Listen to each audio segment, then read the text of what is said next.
तिम्रो maturity level अलि कम रहेछ के मान्छे हेर्दा यस्तो बुढो देखिन्छौ। कसको बुढो? कङ्ग्रेचुलेसन, किन? तँलाई बुढो मानिसकेछ। ए त्यस्तो हो र बेबी? बुढो के धेरै एज भएको? म त बल्ल 19 वर्षको हो त। 19 वर्ष रे? के भयो र? मैले त 21 वर्ष भन्दा कम उमेरकोलाई त बालै दिदिन के। नागरिकतामा 21 नै छ हैन र तेरो? आइ हो र? कुरा मिलाउन खोजेको कि भन्न। ए हो 21 नै छ नागरिकतामा।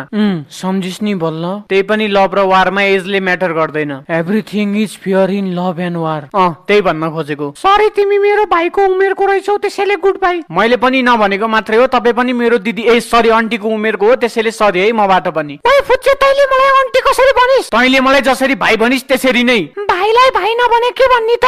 आन्टीलाई आन्टी नभने के भन्नी त? रोक, तँलाई म यत्तिकै छोड्दिन। समात्न पनि परे छैन त जस्तो आन्टीले। सकियो तेरो डेट, अब अर्को केटीसँग खोजेर भेट। Sir bill.